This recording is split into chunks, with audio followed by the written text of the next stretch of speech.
Hello and welcome to the World Soccer Talk podcast. On this episode, we share insider information on MLS Season Pass, how HBO Max did in its debut US men's game, what's going on in La Liga, insights from our meetings with Rebecca Lowe, the two Robbies and Tim Howard, and much, much more. My name is Christopher Harris, and I am joined by my co-host, Kartik Krishnaiyer. Kartik, it was great to catch up again. We do this pod on a weekly basis. Obviously, we talk throughout the week sometimes, and you write articles for us, and you've been a kind of a long-time contributor and senior writer. But it's not that often that we get to meet up in person, so we had an Indian meal last week. That was delicious. It was good to catch up in Orlando for the NBC Fan Fest. Yeah, it was a lot of fun, not only to catch up with you and renew acquaintances and compare notes and do all of that, but then to kind of get a feel for how NBC's coverage has changed over the course of 10 years. This is 10 years, and obviously we're seeing tangible changes in how they present the Premier League. And at times in the past, and I think justifiably so on this podcast, we've been critical of them being maybe too formulaic, maybe too static, but we're seeing progress. And I think some of the insight we got this past weekend, Chris, was that COVID coming when it did may have short-circuited some of these positive changes we've seen in the last two seasons, and particularly this season, from happening earlier. So that's something that maybe I would have been negligent in not factoring into my analysis of their coverage. Yeah, a couple of key elements that we learned about, and Kartik has some two great articles at worldsoccertalk.com. One, which is the interview with Rebecca Lowe, talking about it's been 10 years since the NBC Sports coverage started for the Premier League. 5 more to go. What's her outlook for the future, as well as Kartik's interview with Tim Howard. Both of them are really good pieces. But some of the things I took away from these meetings that we had and discussions and interviews was the key word was baby steps. And I think it's one of those things that sometimes, in general, things can be formulaic, but they're continually trying to tweak things and trying to basically increase the amount of access and coverage that they have.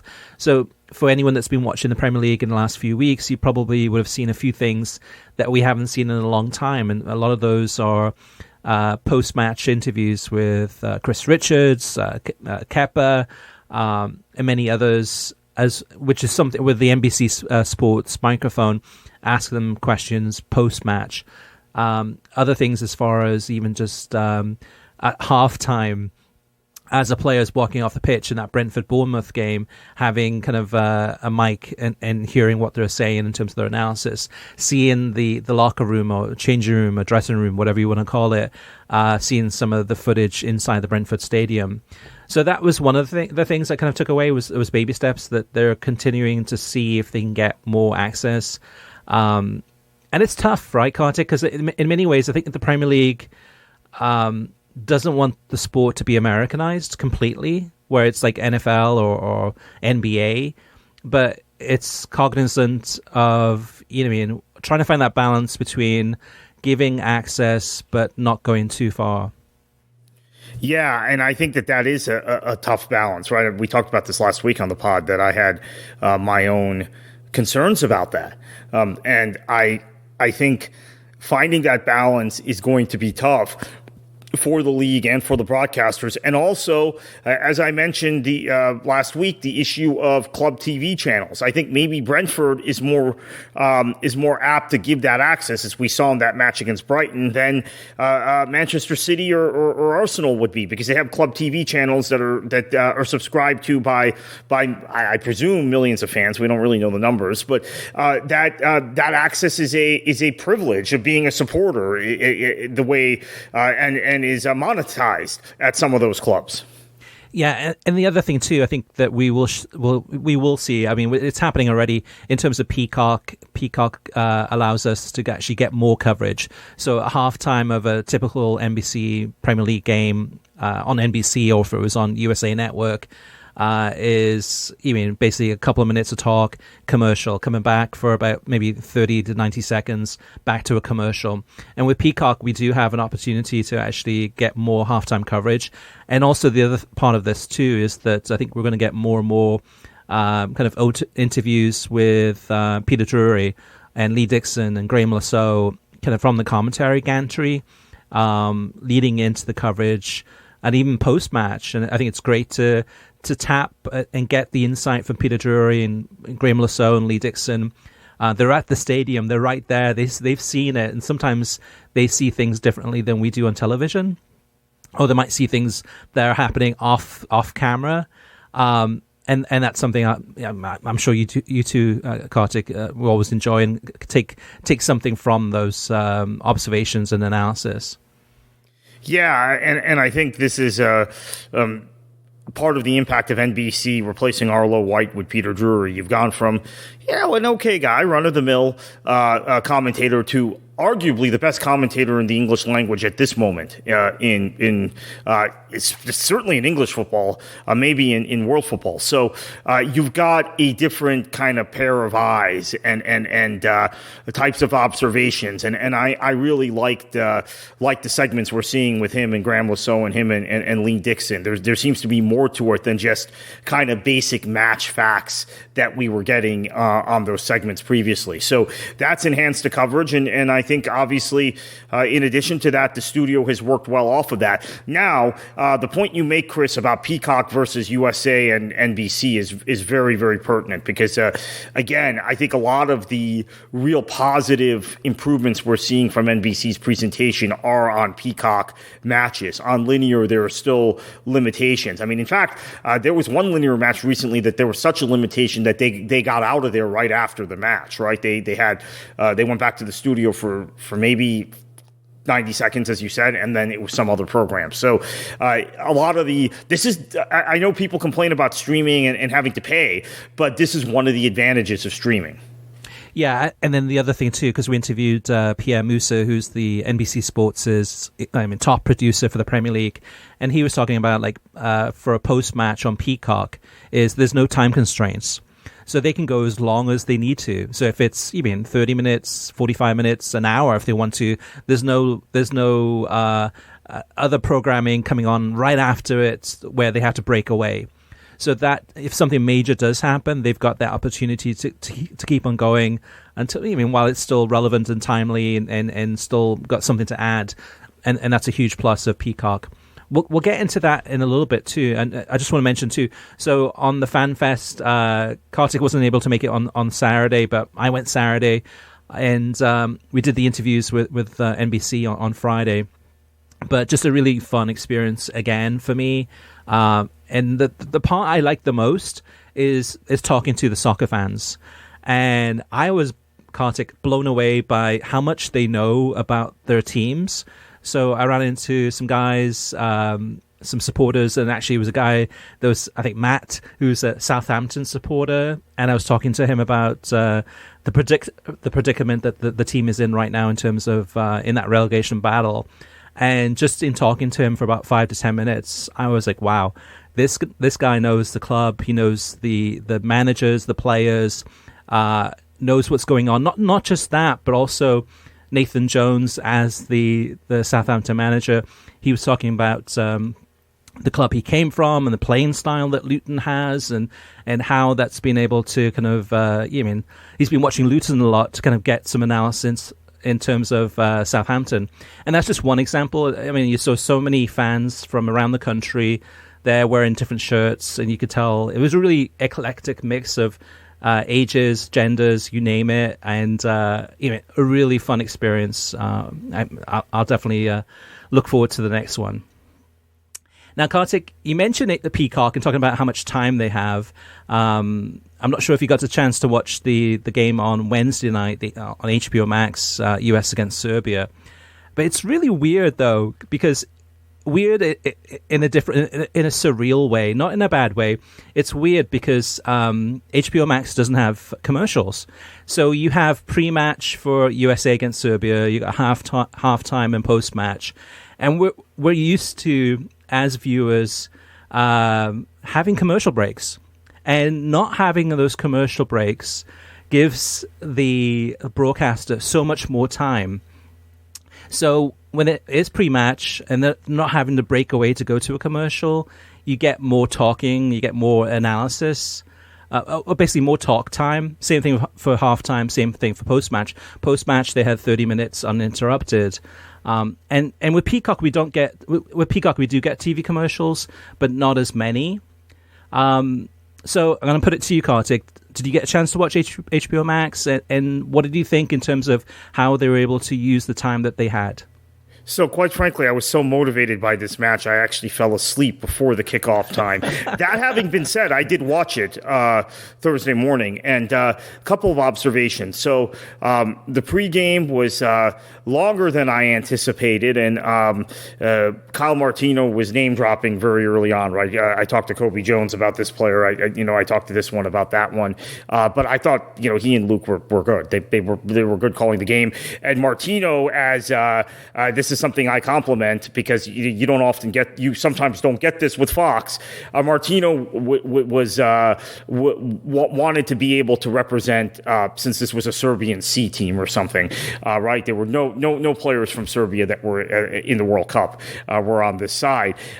He wanted to represent those players, right, and talk about those players. So he had done his homework very clearly on some of the Serbian players. So that's good. That I really like. Halftime was kind of interesting, wasn't it? When you have the three of them standing up, Julie Foudy seems to be kind of facilitating the discussion. Yep. I think DeMarcus Measley made a lot of good points, but they were sort of long-winded points, right? I mean, they were maybe this is the byproduct of not having commercials, Chris, actually. Both at halftime and postgame, I think that there were maybe opportunities to break up the analysis and kind of the set-piece conversations, if you want to call them. I mean, I'm using a football term to describe broadcasting, but the conversations, which without commercials, there's no natural break, and maybe it got kind of long-winded. That's something I think that they'll work on as they get better, as they get more reps in. Also, did you notice that the mic flags that they were holding had both TNT and HBO Max on them, and a special and the U.S. Soccer Federation logo. So props to Warner Discovery. They've gone out and this may be a little thing that maybe only people like you and I notice, Chris, but the mic flag to me is sometimes because I've been in broadcasting myself, that conveys a level of seriousness or unseriousness to me. And I think that to me shows that this is an important product for the broadcaster, for Warner Discovery. Yeah, it's early days, definitely. I mean, this is only the third broadcast they've done. They did the 2 U.S. women's national team games in New Zealand, and then they did this one in L.A., and then they have the one this weekend against Colombia. I will give them props for a lot of the things in terms of actually being at the stadiums, being pitch sides, really making an effort. They could have easily done this in a studio, but they didn't. They went out. They're trying different things, and they're not as aggressive as Bleacher Report was, or TNT for the Champions League, where they made some, drastic changes. So this is something where they're testing different things. Overall, though, it still feels low budget. It just feels like the production's not that good. There were audio issues with kind of when they had the team lineups showing kind of as they're talking through, and the music's too loud, but then Kyle's mic is too low, and then they turn the music down, but then you can't really hear Kyle that much. Yeah, with DeMarcus, I agree 100% with you, Kartik. I'm a big fan of him as a player, but he is definitely, as an analyst, long-winded. And it's almost like you want Sarah Walsh to kind of step in and kind of break up the conversation and kind of move it along, or have Julie have a chance to talk, or just kind of mix it up a bit, because they have a lot of time. I don't feel that they're using that time really well. I mean, it's new, they're trying to get the chemistry going, but the amount of time that they have and the lack of really, really good insight or thoughts that come out of that, there's a big difference between the two. I mean, I'm not getting a lot of really good insight. Yeah, at the risk of being called an ESPN fanboy again, I haven't watched Football Americas yet today as we record this on, what day is it, Thursday? I am sure when I tune into Sebi and Herc, I'm going to get more analysis. Yeah. Than I did from HBO Max last night. So that's just the way it is. It seems with everything, like regardless of who the broadcaster is, I'm still turning to ESPN's shoulder programs for analysis. So maybe that's just par for the course, or maybe that's just my personal preference. Yeah, even ESPN and Fox, I'd say Fox too, in terms of production. And you switch on a US game and how it looks and the graphics and everything and the audio.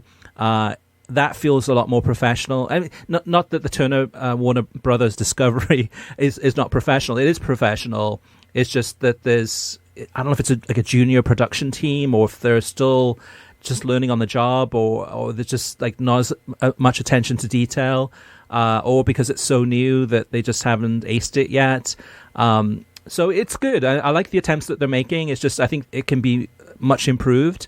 And the analysis, I think there's something missing there too in terms of basically doing with what they with the time that they have. I think they might be able to do some different segments. I like that they did a whole thing on Serbia, the insight there, and the high point for me, Kartik, was hearing and listening and watching Kyle Martino. Just a breath of fresh air to have him back.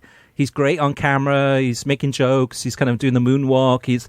It's so good to have him back, and it's been a long, long time without him on US television.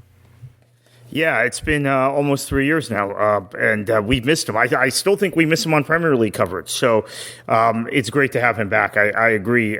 One last note on this broadcast: the production level was quite disturbing, and as you mentioned during the walkout, the music, and then there was also some not so crisp transitions, even to when they went to Melissa Ortiz to give the interview with Anthony Hudson. And some of those things seemed very, I think maybe you used the term earlier, junior high-ish or high schoolish. I think those things get worked out with time. So I'm going to be a little more lenient, but yeah, there were some issues with the production. Although I have to say, again, even though I'm saying I'm going to watch Herc and Sebi to get some more analysis, the actual match analysis, I think, is better than what you get on Fox. And maybe that's a byproduct of having both Julie Foudy and Kyle Martino, who are two really good analysts of U.S. soccer on their broadcasts. Yeah. The commentary was good. Wasn't perfect by any means, but I like what Luke Wallman and Kyle are doing. One more thing on this too, Kartik, is that pre-match they did something new, something different. They're trying something different again. Nothing too radical, but they had an interview with Walker Zimmerman as he's doing his warm-ups, and there he is. He's been passing the ball back and forth. He's warming up, and they have a mic on him, so he's talking, and then they're asking him questions. But because he's constantly moving back, forth, pass, and he's talking at the same time, it just wasn't. It was too distracting. Even because he kept on moving, and then also it was difficult to hear him clearly at times because he's running, he's kind of jogging. So he's concentrating on playing but trying to talk at the same time. I don't like that method or this idea. It just if you're gonna grab 5 minutes with him before a game, do it before warm up, and just do something there where you can focus and he's not moving around the whole time. All right, Kartik. What else can we talk about? The Bundesliga. So I've watched quite a bit of Bundesliga the last week or so. Watched the Bayern Cologne game with a lot of interest. It's just a fun league to watch. But I think in some ways, with Bayern stumbling a little bit and showing some vulnerabilities, it might make the Bundesliga title race between now and the end of the season more interesting than in previous years. What do you think? Yeah, Bayern Eintracht is a massive match this weekend, 12:30 Eastern time on Saturday, ESPN Plus. Unfortunately, Chris, our friend and eminent voice of the Bundesliga, Derek Ray, has contracted COVID, so he will not be on the call for that match, which is really a pity because the title race is getting interesting. Eintracht played well in Europe, right? They're in the knockout stages of Champions League. They're one of the teams hunting Bayern down, trying to hunt Bayern down in the Bundesliga, and we're not going to have Derek for this match, which is unfortunate. Yeah. But it'd be a good chance, though, too, for us to hear some other commentators. I'm not sure who's going to be calling this game, but whether it's Phil Bonney or there's a lot of good commentators there. I mean, Derek, of course, is one of the best, if not the best, in that league for sure. In terms of some of the other things happening too around the world of football. We'll get to MLS Season Pass in a few minutes in terms of just some of the things that we've been hearing from our sources.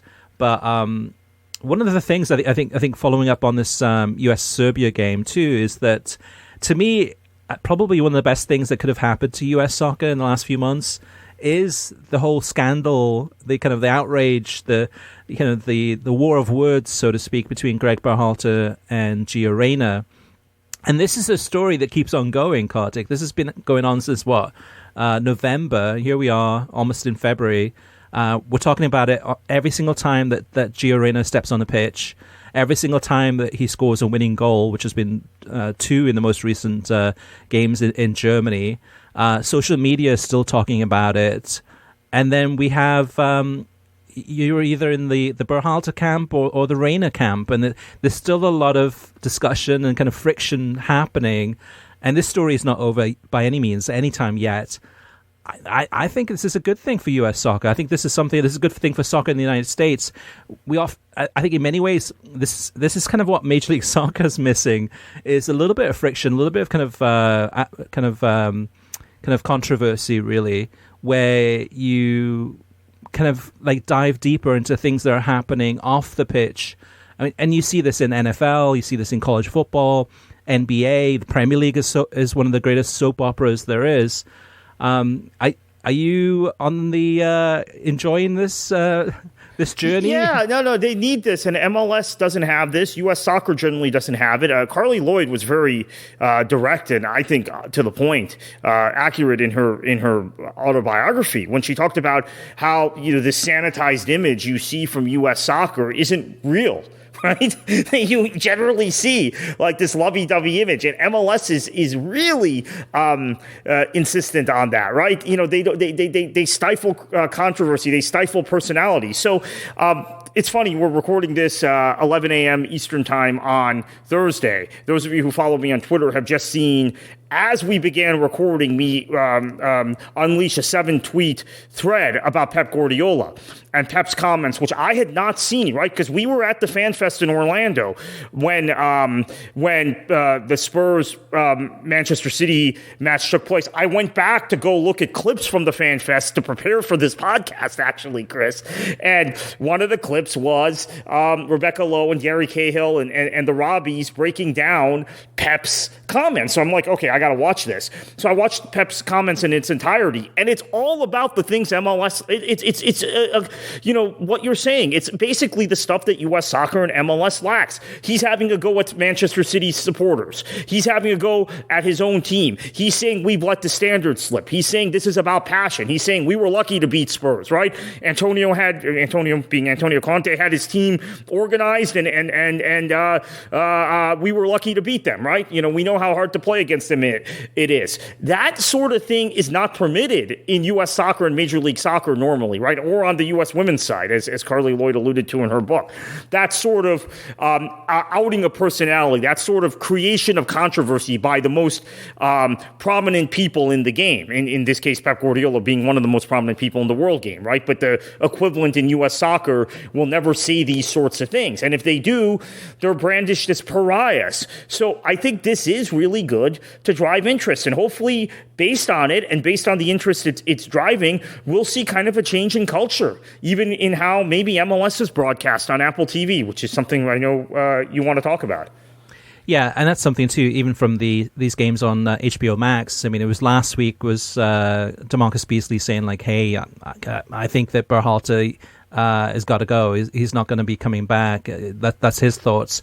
Then this week we had Carl Martino saying like, "Hey, like Greg's still in the race. He still could be the coach. Nothing's ruled out yet." And then we look at this weekend's game with USA against Colombia in a friendly too. And I'm sure there'll be some discussion in that game or post-match, pre-match, or halftime about it. It does drive interest for sure. And that's something that I'm concerned about a little bit. So MLS Season Pass, I'm a big fan, especially for cord cutters. This is fantastic in order to be able to watch every single game with one subscription and not have to worry about blackouts, not have to worry about kickoff times, not have to worry about where to find those games. However, the talent that MLS is hiring to have on these games, so whether it's presenters, co-commentators, or the commentators, or analysts, all of them are going to be employed by Major League Soccer. So what does that do if something controversial does happen in a game?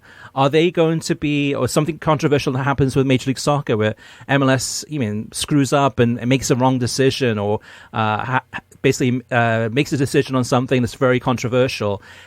Are we going to see really kind of that honest, transparent analysis and maybe criticism or discussion even about those things on Apple TV on this MLS Season Pass? I don't think so, Kartik. I think for the most part, I think they're going to be a lot of this talent is going to be a little bit kind of like, hey, maybe I shouldn't say anything in case that would put my job at risk.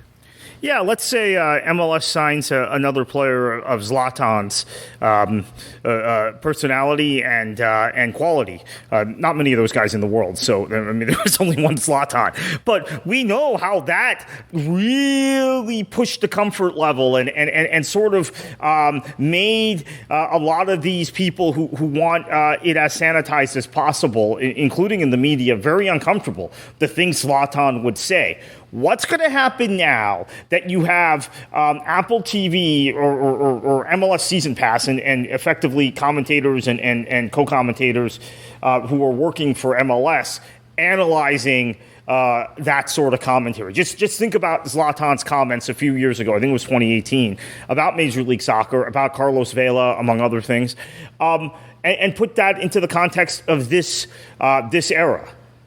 Of broadcasting. I think that will be a problem. Yeah, the other part of this too is that a lot of the talent that have been hired are on one-year deals. So it's not like they got a 10-year contract with Apple and MLS to be, one of the commentators or co-commentators or analysts for the next 10 years, and now they're set. It's a one-year deal for a lot of these guys, so they're on the hook, right? They have to do a good job.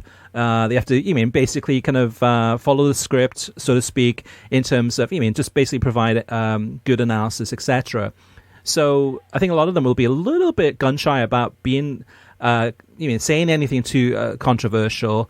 On the other hand, I think you'll get a lot of these guys, and it's already started on social media, talking about how MLS is one of the biggest, is probably the best league in the world, or basically trying to promote MLS Season Pass. And it's early yet. I mean, it has MLS Season Pass doesn't launch until February 1st. The first game is February 25th. But I'm sure over the next few weeks, you'll see a lot of people that are going to be the talent really promoting and pushing, getting people to try to subscribe to MLS Season Pass, because they know that they need us. They need the subscribers. They need the soccer people to subscribe to the service in order for this to be successful. So what else, Kartik? What else in terms of MLS Season Pass? Because there's a lot. So in the last couple of weeks, you and I kind of have been talking offline. One of the things I keep on hearing quite often, and we mentioned this, I think you mentioned this specifically over a year ago, was in terms of how much work, and you having worked at other leagues in the United States, North American Soccer League is one example, how much work there is to produce games. And we have MLS with almost 30 teams nationwide, 2 different countries, hiring all of this talent, brand new, starting something, basically almost starting its own TV network, so to speak. The word I keep on hearing from people within the business is overwhelmed. Overwhelming. It's just a huge challenge to get this right. What are you hearing? Yeah, it's overwhelming. And I said this when this deal was made on the podcast, that I know what USL went through. I know what we went through at NASL. I know how difficult the quality control is, how difficult it is to get consistency in leagues that are lower division leagues, but you want to convey some sort of product and some sort of consistent product with the same camera work in each place. It got to the point, Chris, where I know NASL did this, and I've been involved in some of these discussions at the team level and at the league level, where you start sending people to monitor the broadcast at every match, to monitor the camera work. You send someone on a plane to a match just to do that, because you have to have a certain level of consistency production-wise. And it takes months and months and months to train people to do this properly, to do it consistently. That's not even to mention the whole side of the commentary side and all of that. You have to make sure even things like the internet connections in certain grounds are up to level, and you have to test these things time and time again. Now, granted, MLS is at a higher level, right? They have newer stadiums. They have control of their stadiums for the most part. There's a couple teams that are an exception to that. But so that part might be easier, but it's still work. It's still something that takes many, many months to get right. In addition to the fact that you then have Apple TV, which I think the production level, the quality level of what they present is maybe even higher than your Amazon Primes and your Netflixes and your Disney Plus, Disney, ESPN, Hulu combination. So I think it's going to be very, very difficult. And yes, I'm hearing from my sources, like you have from yours, that they're overwhelmed. This has become much more complicated and difficult and cumbersome than they thought. And they literally, like every day, are scrambling. And I think the thing that is going to be, to me, a real tell is if we continue to have very little kind of information about how everything is going to look and feel once we get into February, right? They've given a February 1st date, Chris, in terms of launching the marketing. But if we're at February 10th, February 15th, and we still have some questions what February 25th is going to look like, then I think we're in for some real shocks, maybe in a bad way. Yeah, I don't think this will be a disaster, but there's definitely going to be some. It's going to be rocky in the beginning. I think I'm sure, just with anything, just like with HBO Max, there will be some things that they can improve upon. There's some things probably going to be new and different. They're going to be great, but it is going to be a little bit bumpy in the beginning. But the question is, like, how long will people wait? I mean, to give a little bit of patience, will they wait? I mean, a week of broadcasting and then think, okay, right, everything should be all good and running up now and working fine, or will they give them a little bit more length of time? I mean, the pricing part of it too is, I mean, for the annual subscription is $100, so you want to get high quality with that. You expect high quality with a price point like that. Some of the things in terms of kind of what we're hearing, what I'm hearing from my sources is that we know that IMG has taken over the production, and that's a good sign. That's a really good sign. Reason being is because in September or October, The Athletic reported about a producer that was brought in. This is before IMG. Producer was brought in to handle MLS Season Pass. After 6 days, he quit. So they lost that, and which is why I think in many ways the MLS has gone to IMG to have them do the production. And Kartik and I know how good IMG is in terms of production. I mean, listeners, you probably know in terms of watching Premier League productions and how smooth it is and how good it looks.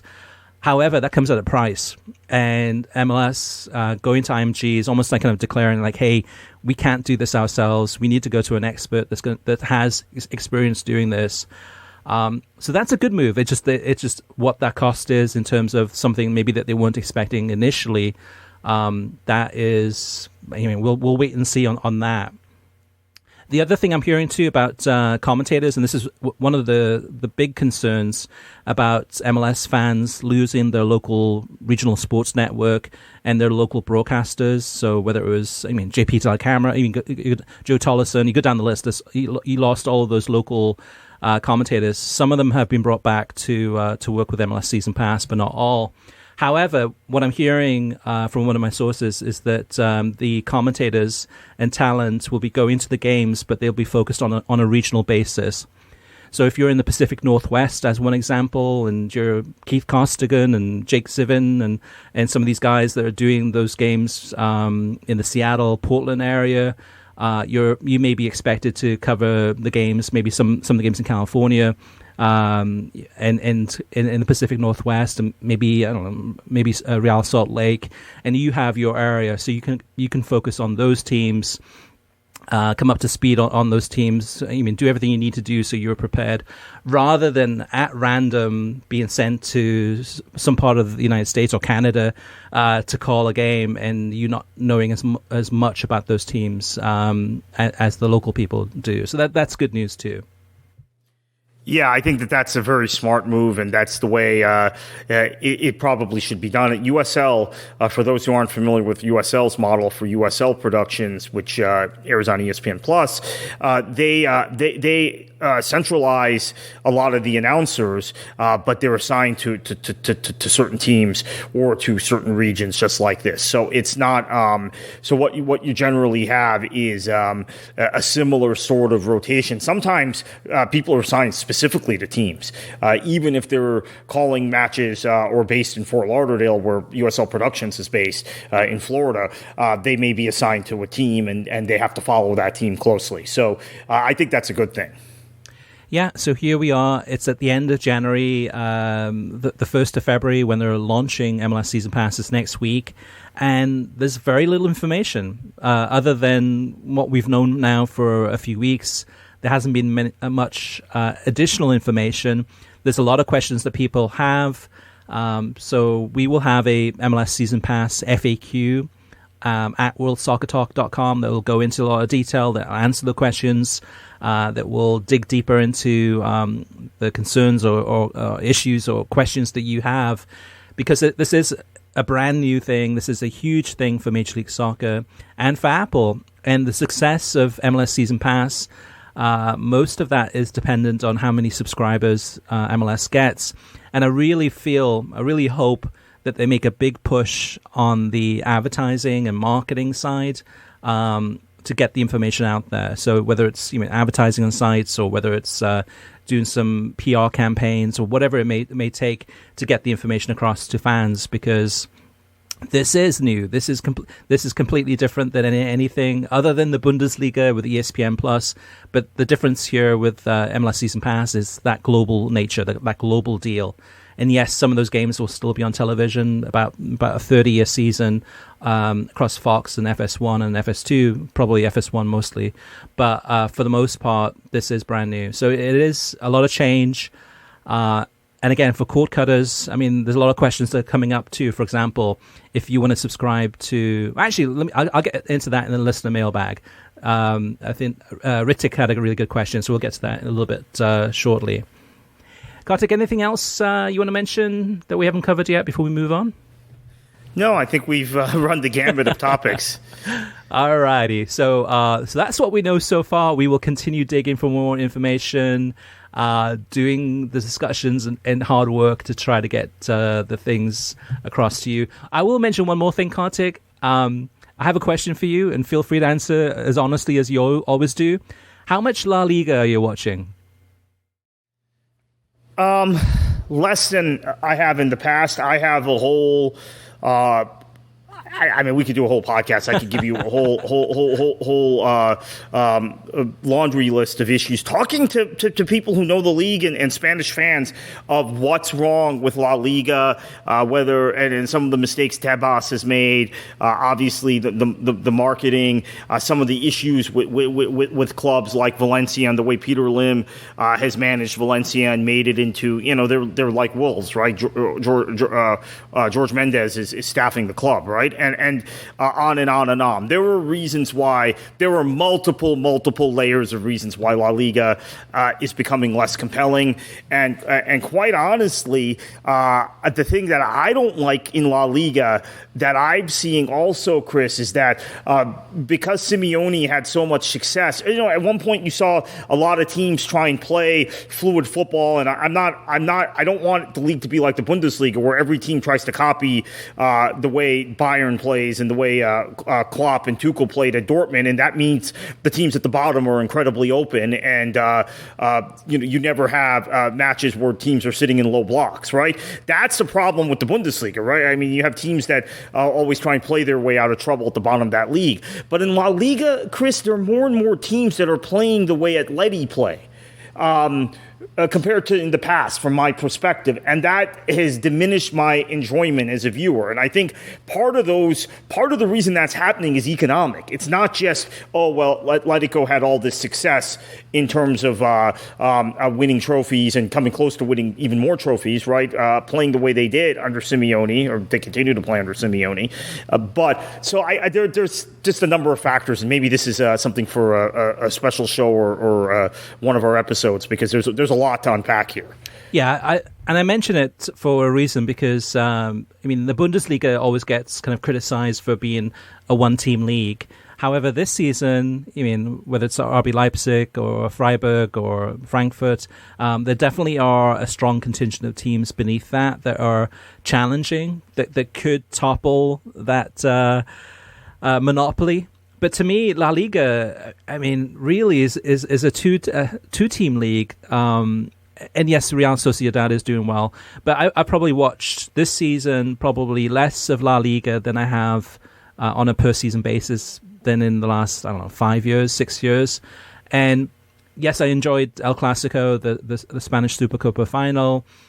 However, I just find the league really boring.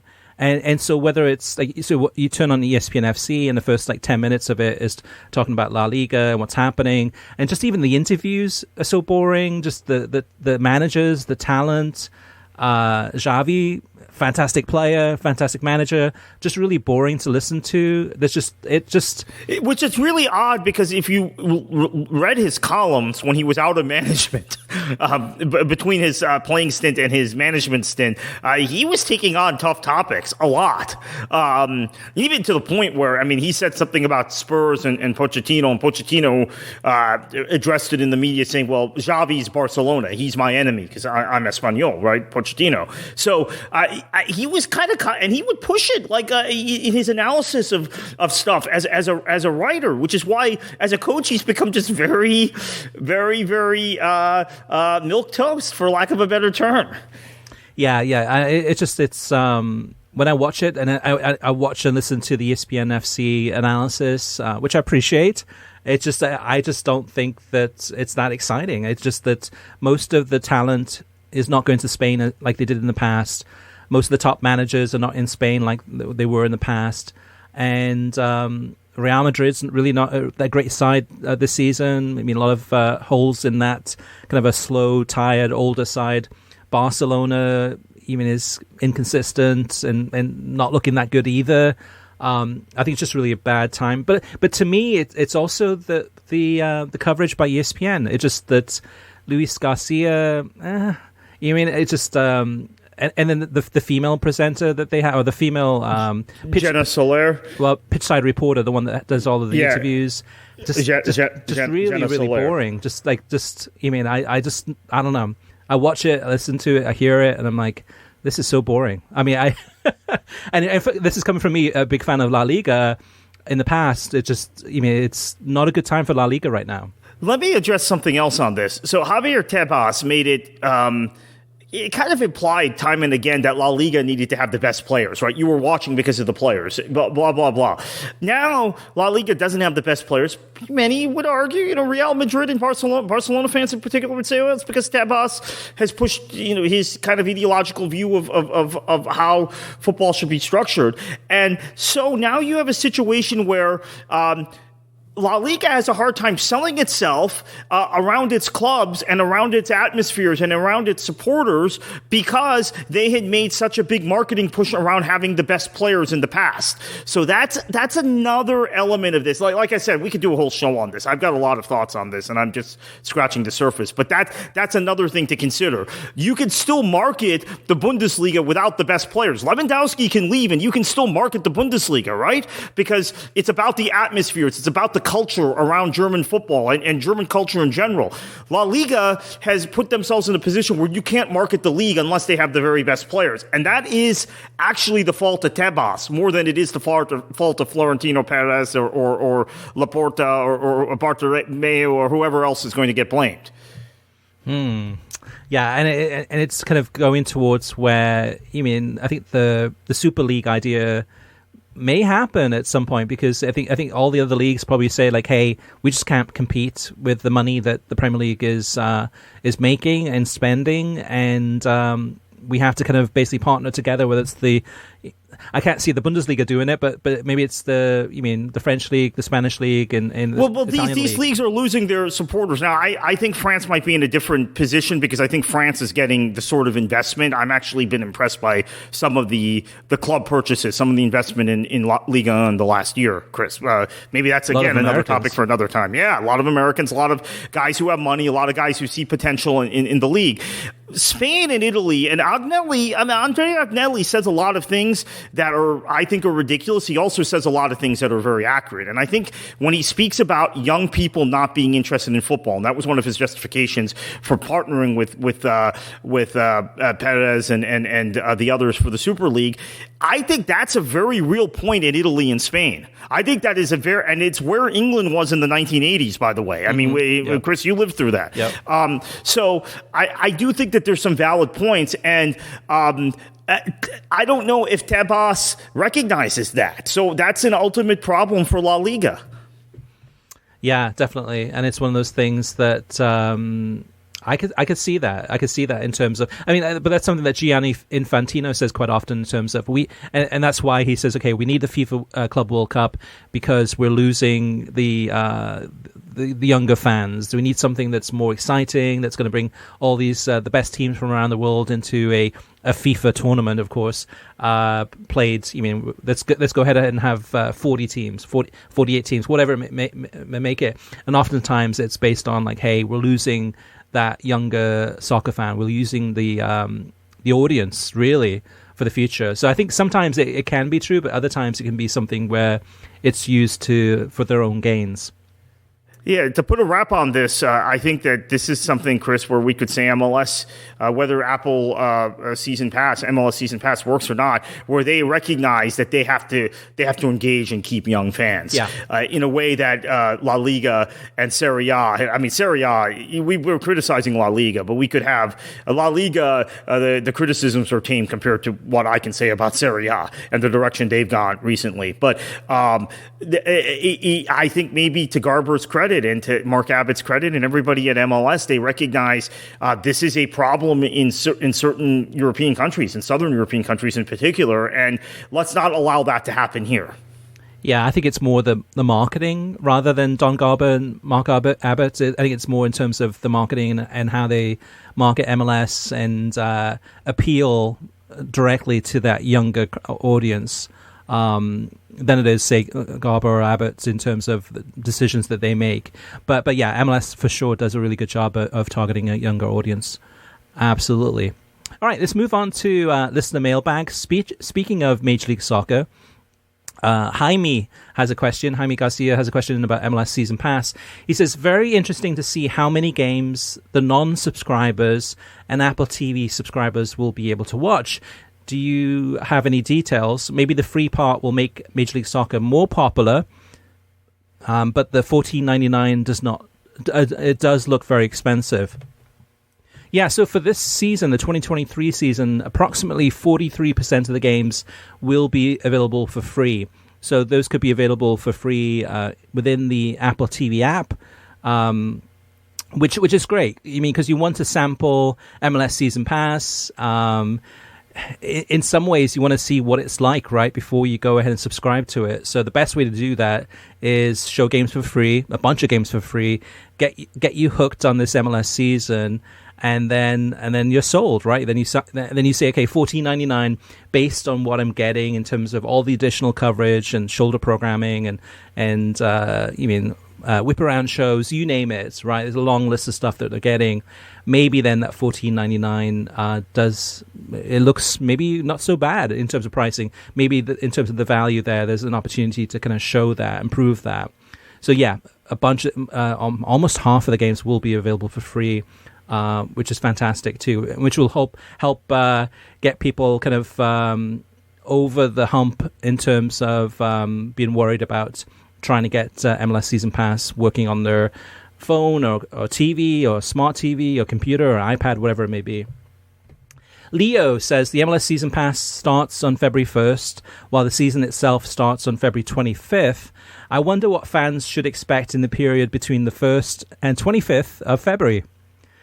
And Leo, that's a great question because we don't know. There's been so little information. We talked before about Major League Soccer on the public relations side, and they really needed to do a really good job of getting the information across and out there to everyone about, once February 1st launches, what's included, what can we look forward to, what can we expect. And I'm sure that some of the there will be content there. There will be things there to bring people in, but it does seem to be like a very last minute. They're just scrambling, like you mentioned, Kartik, trying to get everything ready in time. And February 1st, they may not have everything ready in time. They may still be scrambling before that February 25th launch date of the games themselves. Ritik says, it's very disappointing that Apple TV won't offer any less expensive package for MLS fans who are only interested in watching their club. I'm a diehard DC United fan, but other than watching other MLS games or MLS teams in CONCACAF Champions League and most playoff matches, I don't have much time or interest in watching non-DC United regular season games. I hope they will consider adding that option in the future, as it's a perfect way to increase subscriptions. And I'll pause there, Kartik, because there's some good points there by Ritik, and I think that is the big difference. That's one of the big differences about this MLS Season Pass is it's all teams. So and most fans of MLS clubs are not interested in watching other teams in the league unless it's a big, a big game or something controversial or something. So, and there are no plans to offer a subscription package just to that one team, whoever you support. I guess they're looking at it too as far as the season ticket holders.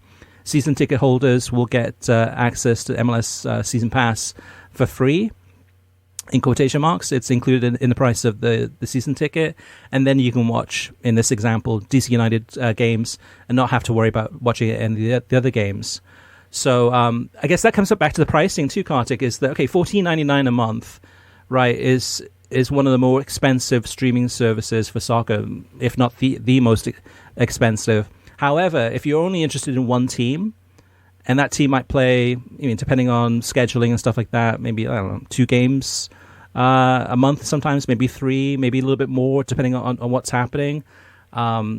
That's, for some people, is going to be a difficult question to, whether to sign up or not.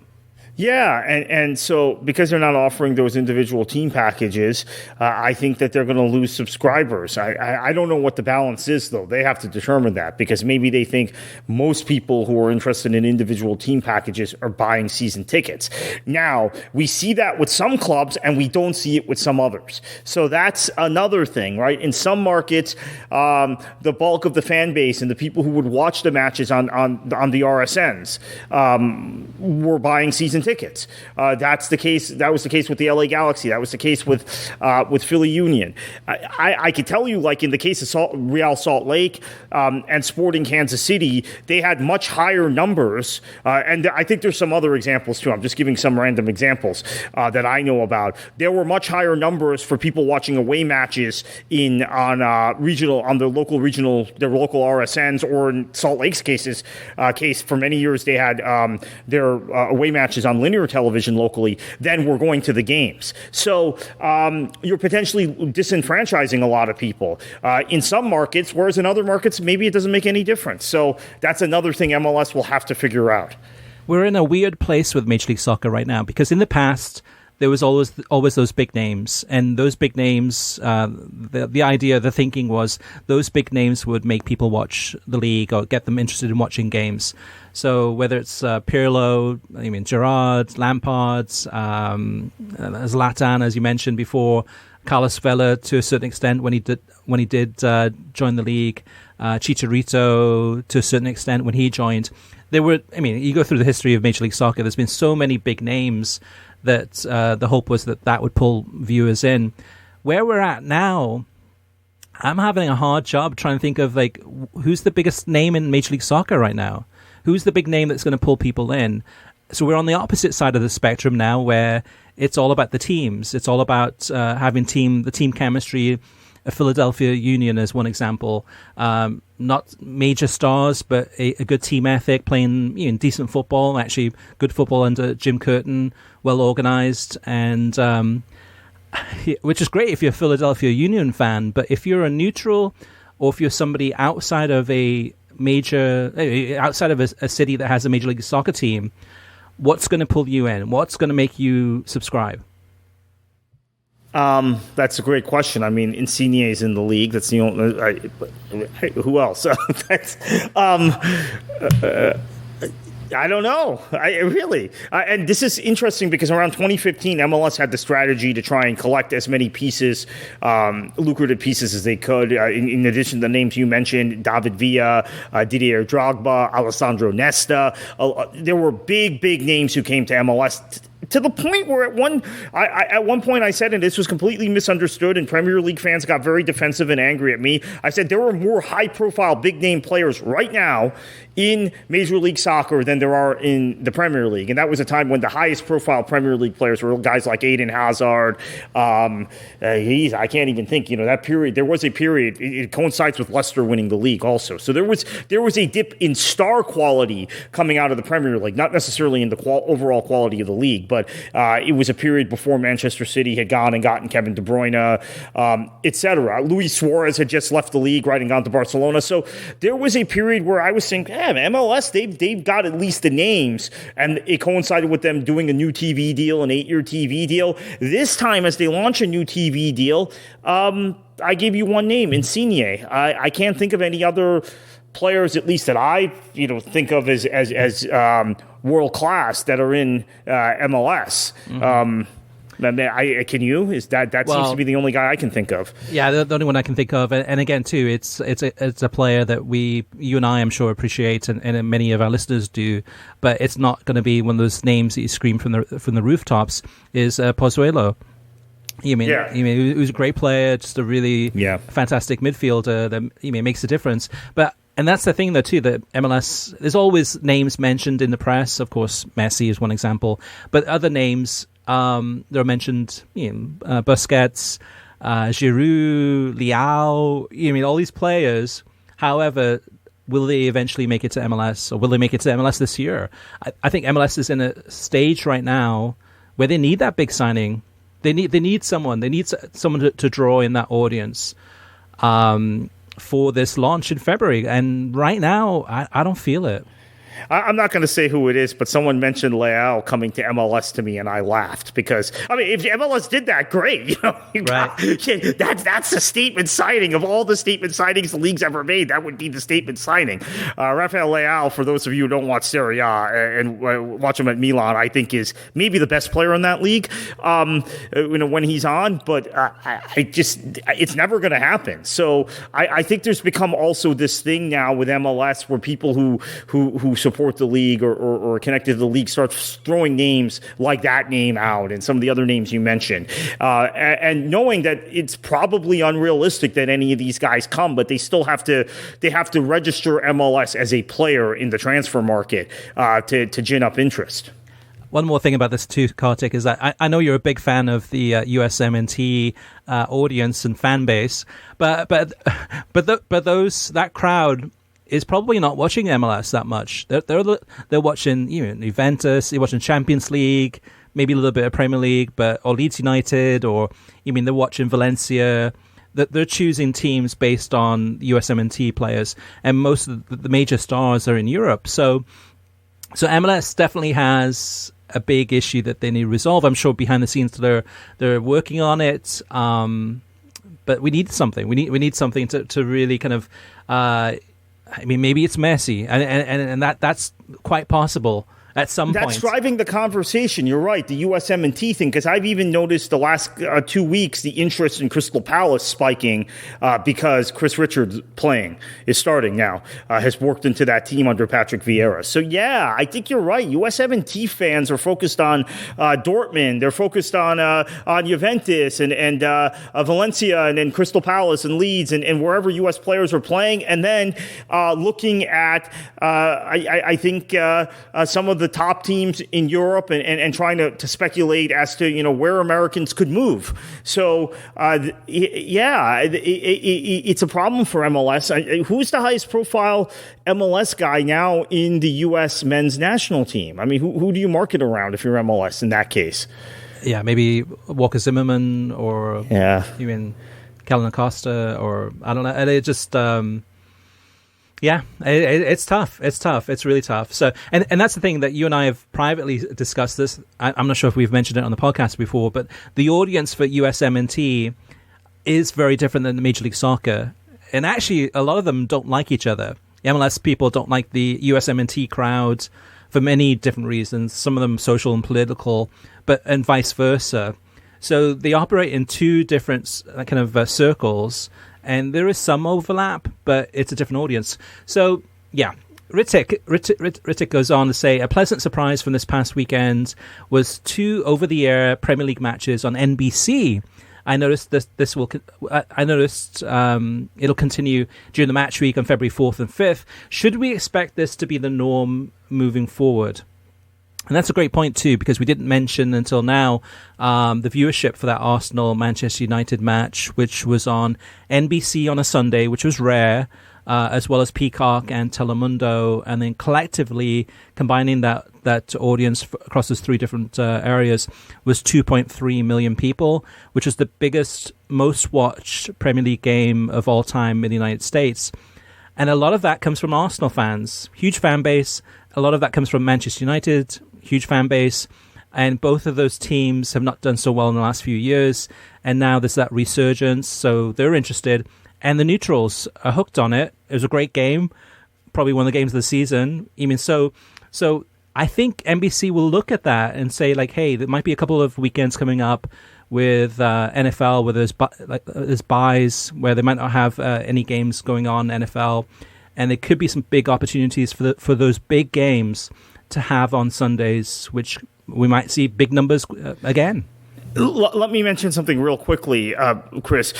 They have not had a season yet, NBC, in 10 years. This will be the first time that Arsenal and Manchester United, who historically have 2 of the 3 largest fan bases in the United States. You could say now that there's a lot of Spurs fans and Chelsea fans and Man City fans, whatever. But historically, those have been 2 of the 3. They have not had a season where those 2 have been in contention for a title yet. So I think you're going to see numbers begin to spike. I'm not surprised by that number at all. I think it's not just reflective of the growth in the popularity of the league and NBC's promotion. I think it's a reflection of of how those 2 sides are playing and how excited their fans are. I'm shocked because I know a lot of Man United fans, and Man United fans are even when they were second under Jose, and there was a year they were second under Solskjaer. They may finish 3rd or 4th this year under Ten Hag, but they feel like it feels different, right? It feels like they now have the manager finally after 10 years of shuffling through guys and no identity at the club, they finally have that guy who's going to move the club along long term. So I think this is just the start of something for NBC in terms of ratings. That's a fantastic point, Kartik. Really, really great point there, because for the most part, you look at like the last 10 years in terms of the Premier League, which team has won the Premier League title the most, roughly? Must be Manchester City, right? Exactly. And that fan base is still it's growing. It is growing. I'm seeing differences in the last probably 1 to 2 seasons in terms of that fan base growing in the US. But relatively speaking, compared to the other teams, it's a much smaller fan base than Arsenal, Manchester United, Chelsea, and Tottenham. And probably a couple of other teams too. You mean like an Everton fan base might be, or Fulham might have more fans than Manchester City fans. No offense, Kartik, but and we see this too from the website in terms of the amount of traffic coming to the website for TV schedules or articles, how much of an interest there is on each individual team, each individual league. So it gives us a good sense of kind of how much demand there is out there. I'll tell you this. I mean, Vox Media had their layoffs of SB Nation writers this past week. When I managed the Manchester City site for SB Nation almost a decade ago, so the beginning of the NBC period. But after Manchester City had already won a couple titles, Pellegrini was the manager, we had less hits from the U.S. than the Sunderland site. So, I mean, Manchester City does not have that fan base. It's building in the United States. I know because at one time I was one of the few City fans in this country before the takeover. So that has not helped NBC. And as I do the quick math in my head, Chris, it's 5 of the 9 previous seasons NBC has had the Premier League. Manchester City has won it 5 times. So that's actually a majority. It's not just they've won them more than anyone else. That's an outright majority of the years that NBC has covered the Premier League. Manchester City has won it. Okay, so 2 of those years, Liverpool ran them real close. So that helps NBC because Liverpool is one of those sides. Right. But Arsenal and Man United have not run City or whoever won the title close in any of those 9 years.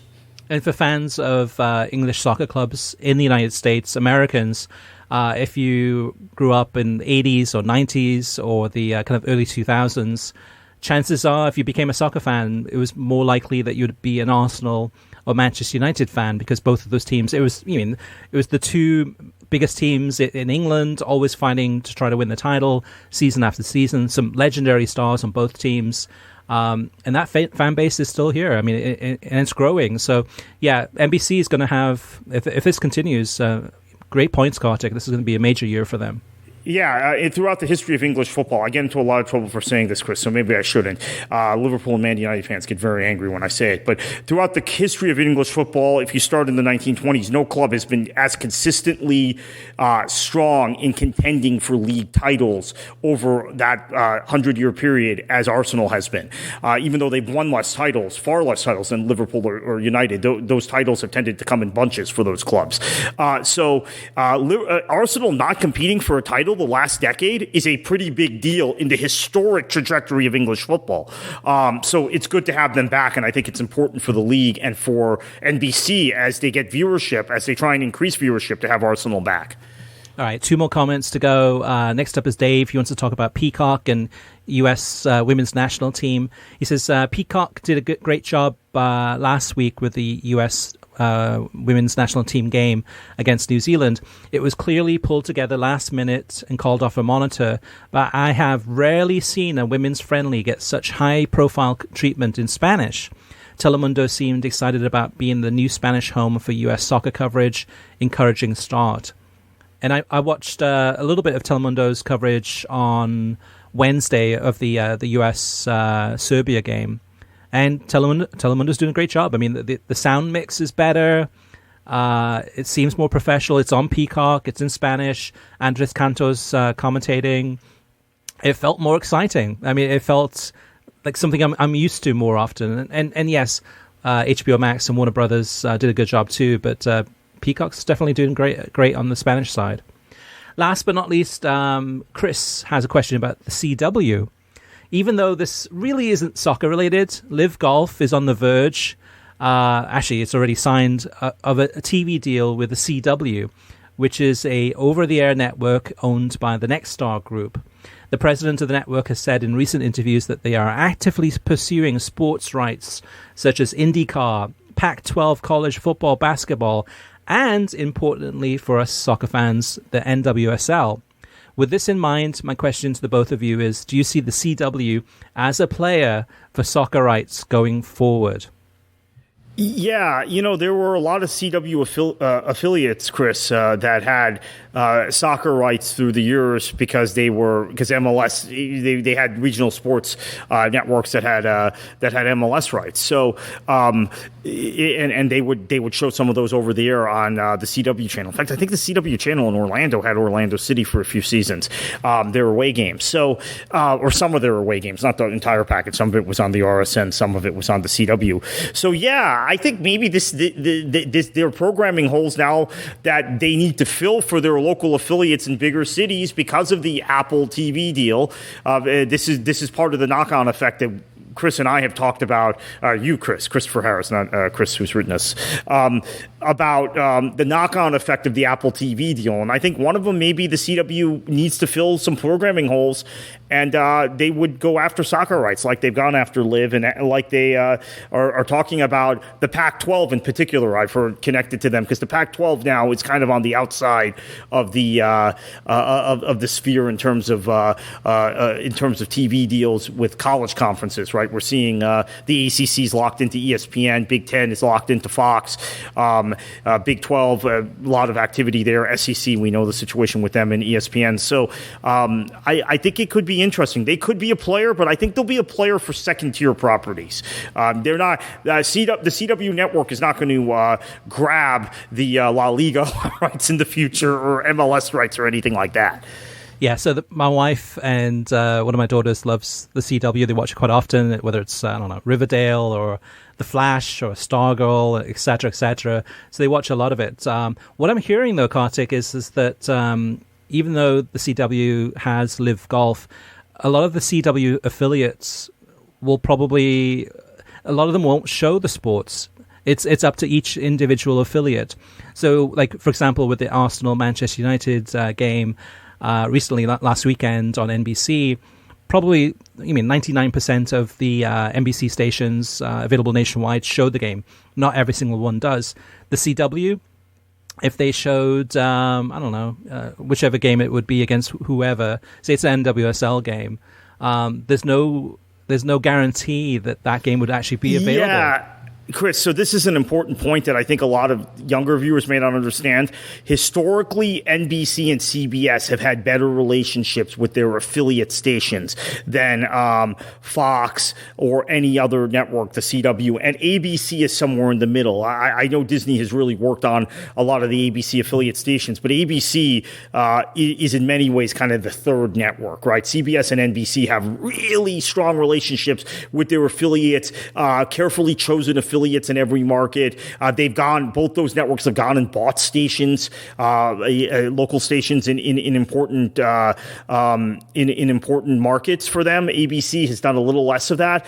So this is something to remember when we're talking about over the air and games being on over the air networks. You're much more likely if a game is on CBS, like the NWSL games that have been on CBS.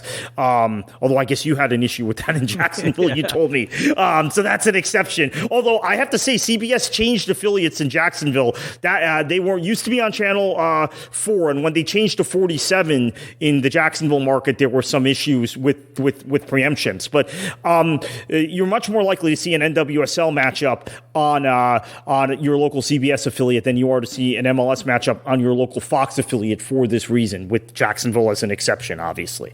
Excellent. Well, great. Kartik, thank you for the insight and great content this week from everyone, and listeners, thank you for your questions. We were able to talk quite a bit about those topics. If you have any questions that you want us to talk about, relevant to soccer, television streaming, production, MLS Season Pass, etc., we'd love to get your thoughts, and we'd love to read those out on air. You can reach us a bunch of different ways. One is the website, worldsoccertalk.com. Click on podcasts and then leave your comments in the most recent episode. You can email us, web@worldsoccertalk.com. Facebook is twitter.com/World Soccer Talk. You can post a message there.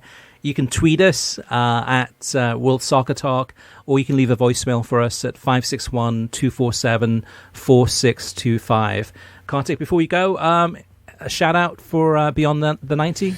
Yeah, for those of you looking for more insight and kind of more edgy content from me and from some other writers, check us out at beyondthe90.substack.com. We have free subscriptions and paid subscriptions. The free subscription will get you all of the Florida soccer content. So if you're a local in Florida and just want the Florida stuff that I'm producing for that site, the free subscription will get you that. The paid subscription will get you more Premier League, La Liga, Serie A, Bundesliga stuff. Excellent. Great. All right. So heading into another weekend of football from around the world, what are you going to do and what should the listeners do? Enjoy your football.